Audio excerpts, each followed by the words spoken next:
Då hälsar vi Anglo Gaming välkomna och presenterar gör VD Thomas Kalita. Varsågod.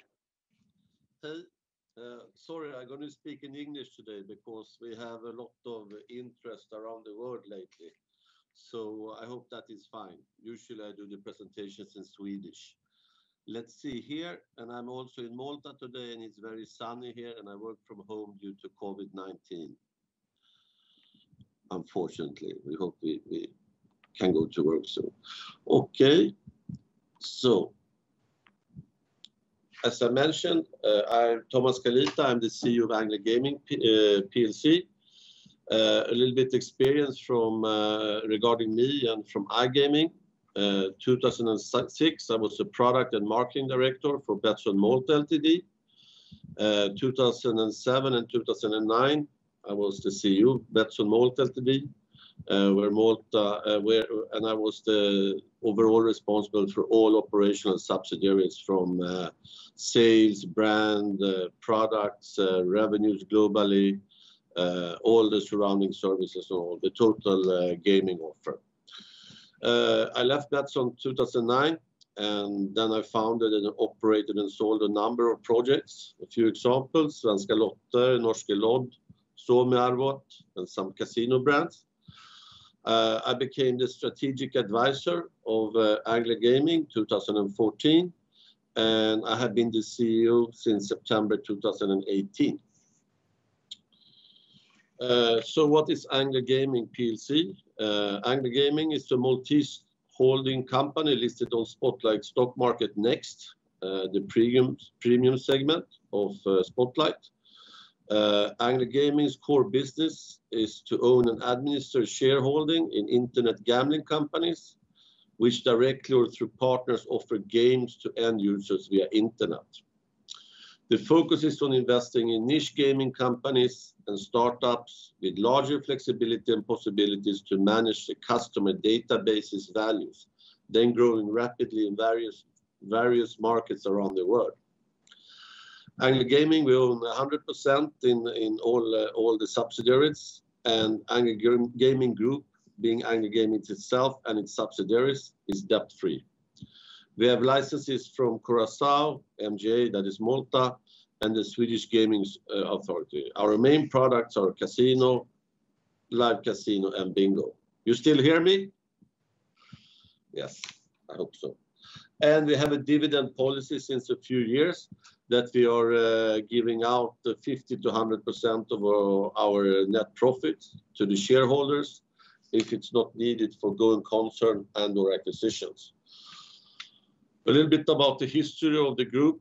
2012, Anglo Gaming is listed on Aktier, what is now Spotlight stock market, and is distributed by Betsson AB to its shareholders. 2013 and 2014, Anglo Gaming operates online casino. We acquired some casino assets with shares. We struck a partnership with Viewtech, who had a live casino and some brands. And 2016 was the first profitable year. We were very happy with that.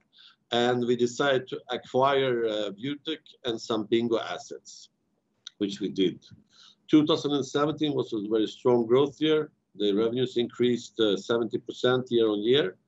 EBIT increased by 290%. And we had an EBIT margin of almost 36%. And we had 35,540 active customers. 2018, we continued growth year. First distribution of dividend of almost 3.4 million euros based on the result in the year 2017. We got the MGA license in Malta. We launched Pronto Casino in Northern Europe.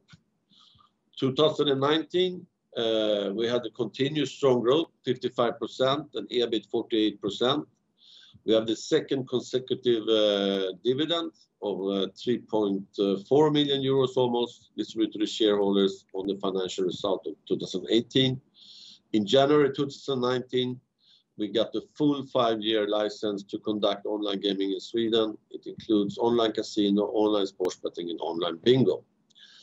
And we also, 2019, strengthened our compliance team and created strong policies and procedures across the whole group with respect to anti-money laundering and responsible gaming. Two very important things for the sustainability of this industry. We launched Pronto Casino in Sweden in Q4 2019. It is a brand focusing on live casino, and Premier Gaming represented 25% of the group's revenues in 2019.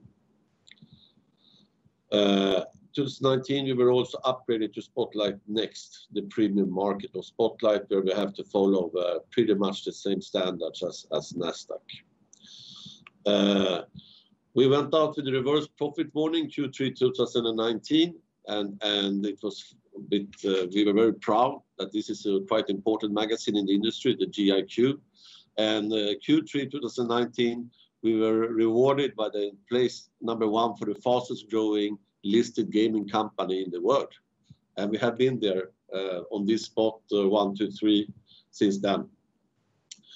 Our business model is that we have a fully owned and scalable gaming platform that is developed within the group that gives very low operational cost, both for B2C and B2B, and growth at low marginal cost.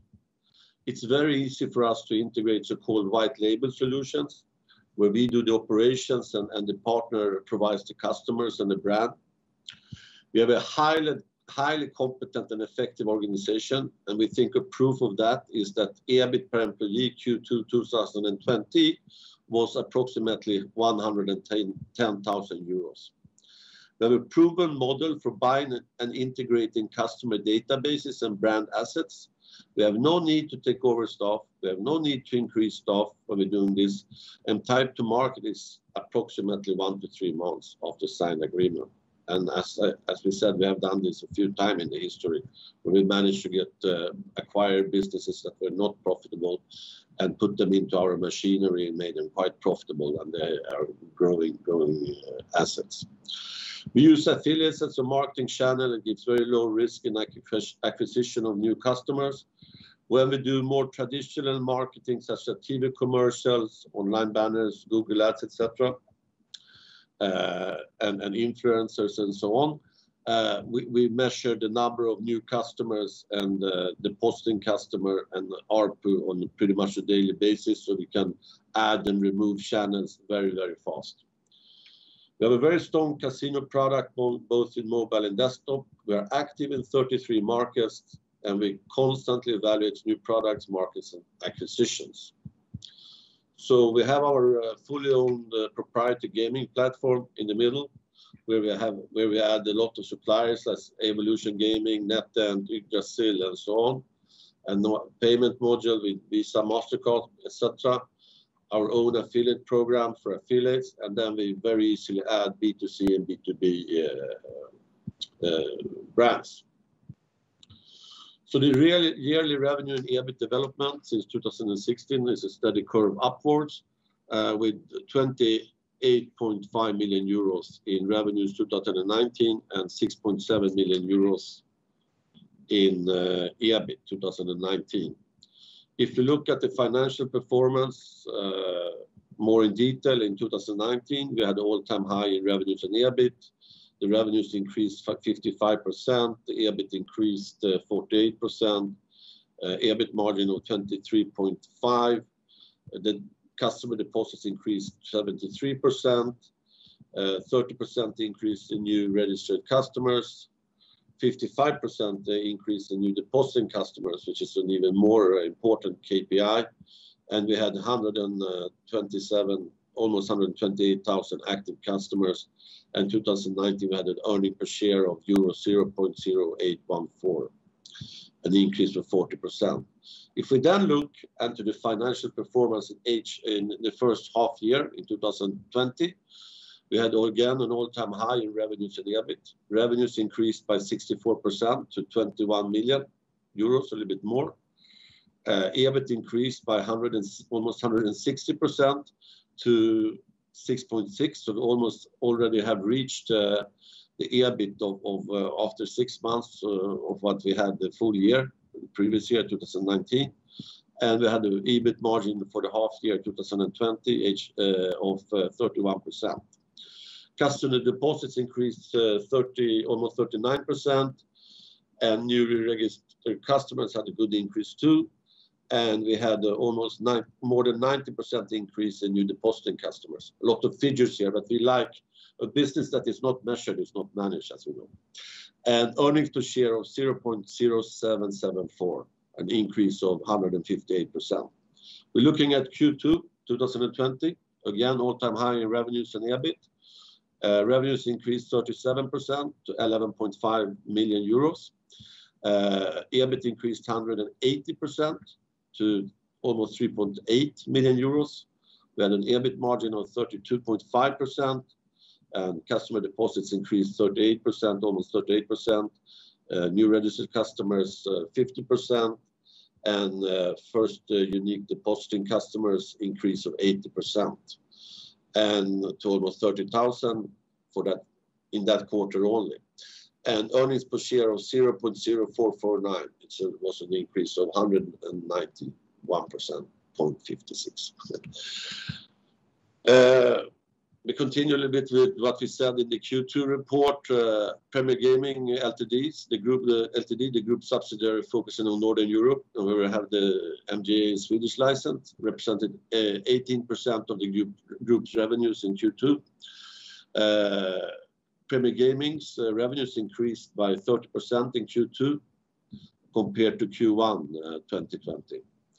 The group's total revenues increased 19% in Q2 2020 compared to Q1 2020.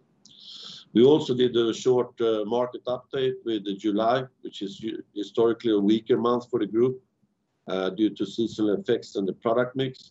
Basically, around the world, people are having vacation during this time, and it's also better weather, so they prefer to be outdoor than ordering food online or playing our products online. And the product mix, we don't have really a sports book, and due to COVID, a lot of sports book events were very focused during this period, so there were a lot of activity in the product area which we don't have yet. So the average daily net gaming revenues for July 2020 was 5% lower compared to the average daily net gaming revenue in Q2 2020, but year on year 90% higher net gaming revenue July 2020 compared to July 2019. So if you look at the quarterly revenues and EBIT development since Q1 2019, we have a steady curve of growth in both revenues and EBIT. Few highlights for 2020. In the annual general meeting approved a dividend of 0.07 euros per share, corresponding to almost to 5.248950 euros, and it was paid out to the shareholders in June as a dividend. As I mentioned earlier, we're working a lot with responsible gaming and anti-money laundering, very important measures, as I mentioned earlier, for the sustainability of this industry. And besides that, we work with these measures during registration, depositing, and so on. When customers deposit, we also have a very early warning traffic light system, so that measure every 24 hours what's going on, so we can find players who we suspect to have responsible gaming issues, and even if there is an issue with anti-money laundering, and we handle this immediately and according to the regulations that we are under. And we have all these high standards across all the companies in the group. We have launched a brand in Asia. We have grown quite a bit the last few years, and also the EBIT has followed well. We have a very high interest, or at least a high interest from people who want to partner up with us. So we are working with a few cases at the moment, and we are expecting that to be positive in a while. And we are planning to launch a new brand for Europe based on the MGA license that we are working with as well.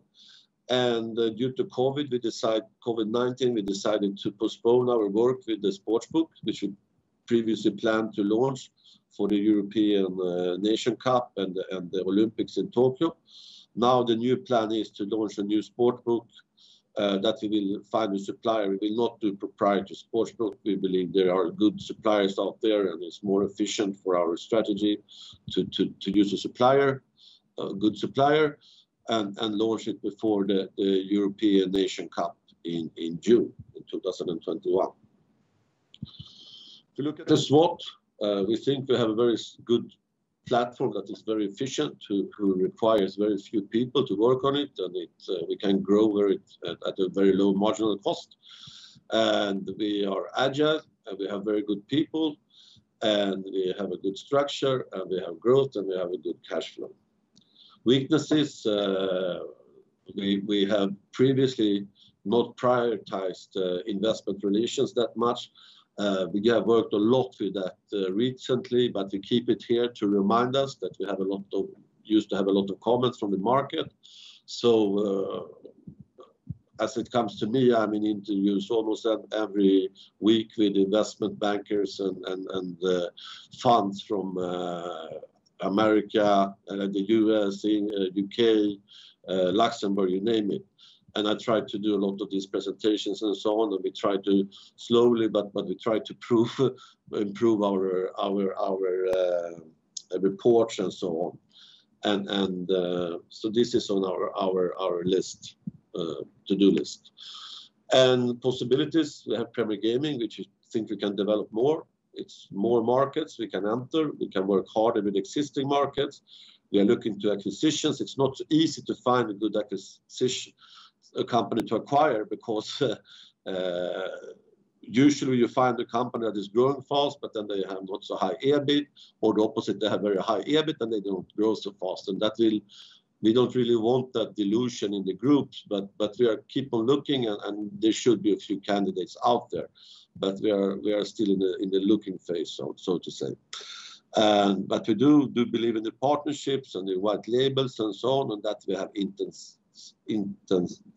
intensified, and that we hope that will generate good things in the near future.